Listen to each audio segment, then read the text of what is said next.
Hello. Today we're discussing Parshah Emor. The Torah Parshah Emor, which the translation of the name is to speak, begins with the special laws relevant to Kahanim, the priests, the temple priests, and the Kohen Gadol, the high priest. And description of the temple service. Immediately what is clarified are the limitations for the Kahanim as well as the Kohen Gadol. Kohen may not become ritually impure through contact with the dead body, and that means that except the occasions of death of very close relatives like father, mother, brother, sister if she is not married, and wife, and children, God forbid, the Kohen cannot attend the funeral. A Kohen may not marry a divorcee or a woman of promiscuous past. A Kohen Gadol can marry only a virgin, so it means that he cannot marry a widow either.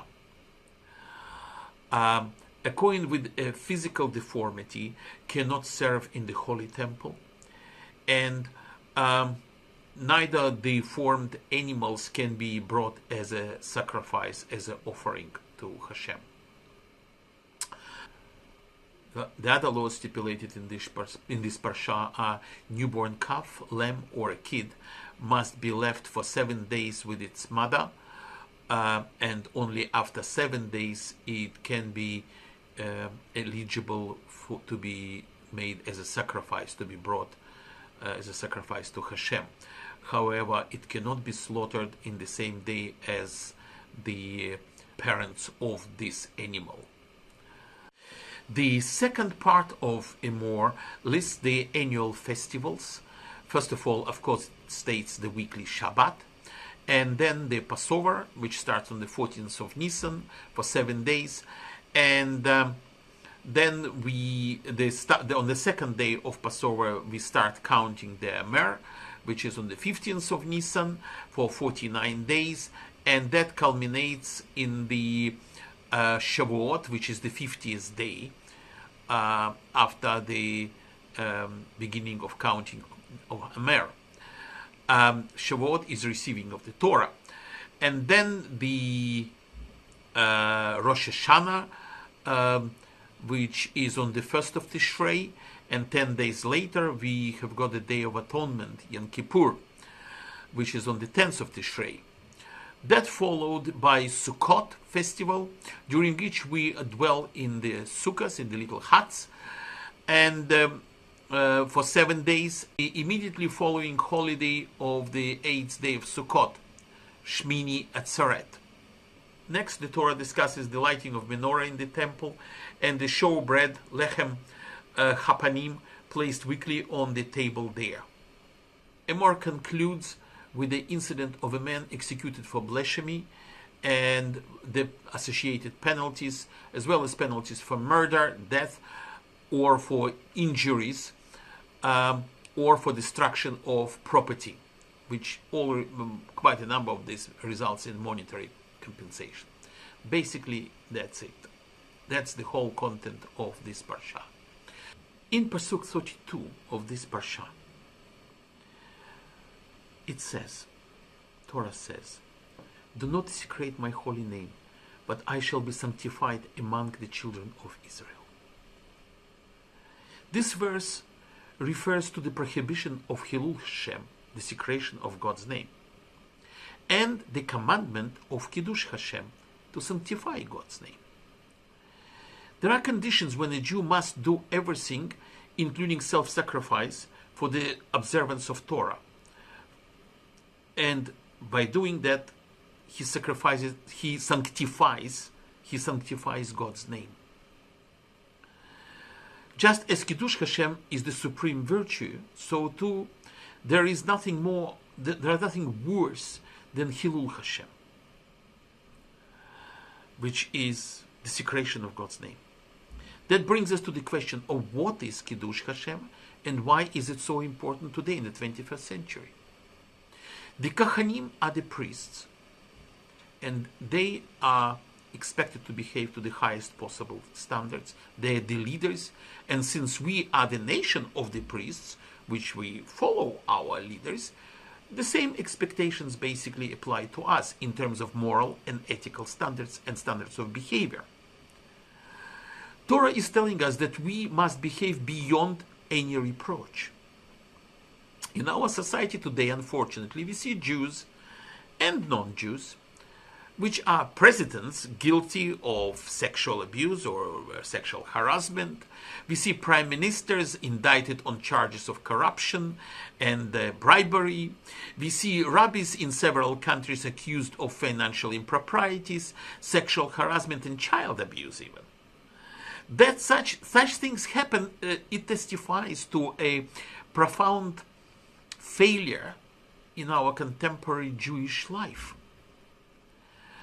What I am driving to is, in this there is more at stake than simply morality. Morality is universal.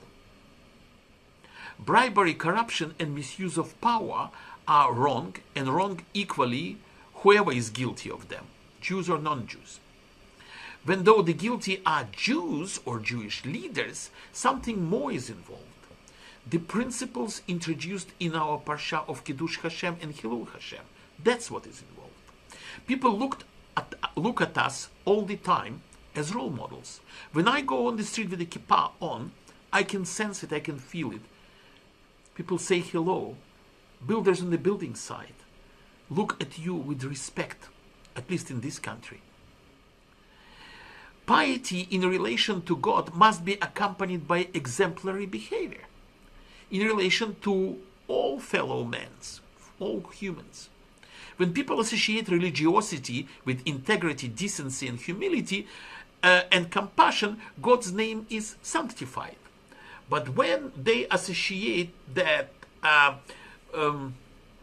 with contempt for others and for the law, that results in desecration of God's name. So when a Jew is misbehaving, like those Hollywood producers accused, Jewish Hollywood producers accused of sexual harassment, or ex-prime ministers and lots of, and some religious leaders, that's Hilul Hashem, that's desecration of God's name.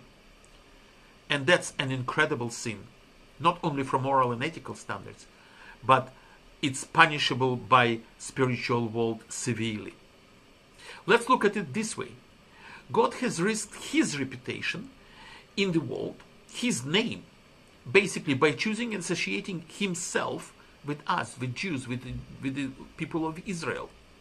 He chose us as his witnesses and as his ambassadors and as his nation of the priests to this world. When we fail in this role, it is as if God's standing in the eyes of the world has been damaged. That's what it is. For almost 2,000 years, Jewish people were without a home, without land, civil rights, security, and ability to shape its destiny and fate. We were cast in a role of pariah people. By definition, pariah cannot be a positive role model. That is when Kiddush Hashem took its tragic dimension, the willingness to die for our faith, for one's faith. During the Inquisition and the different expulsions and pogroms and Holocaust, of course. Even during the Holocaust, we didn't have any choice. The choice was made for us by Hitler. But that is no longer the case today. For the first time in history, Jews have both sovereignty, independence of Israel, and freedom and equality elsewhere. Kiddush Hashem must therefore be restored to its positive sense of exemplary decency and moral life, and support to the state of Israel. That is what led the Hittites, for instance, to call Abraham a prince of God in our midst. The respect of the non-Jews to the prince of God. It is what leads Israel to be admired when it engages in international rescue and relief activities. And when Israel creates incredible inventions which help the rest of humanity. The concepts of Kiddush and Hilul Hashem create connection between the holy and the good. And if we lose that, then we are no longer the holy nation. And this is why I cannot understand people demonstrating against the Prime Minister of Israel today and saying we don't disagree with your laws. Well, if their laws or these decisions he made helping Israel to remain where Israel is, that's Kiddush Hashem. The conviction that being a Jew involves the pursuit of justice and the practice of compassion. This is what led our ancestors to stay loyal to Judaism despite all pressures and not to abandon it. It would be the ultimate tragedy that if we lost the connection now, at the very moment when we are able to face the world on equal terms. We have a state, we have a home, and that home is important more than anything else. Long ago we were called on to show the world that religion and morality go hand in hand. Never was that more important, more critical than today. Because today the world is ambushed by religiously motivated violence in some countries and rampant secularity, denial of God's existence in other countries. And that is absolutely incredible, and we should stand strong against all of this. Today, to be a Jew is to be dedicated to the proposition that loving God means loving humankind, which humans are in His image.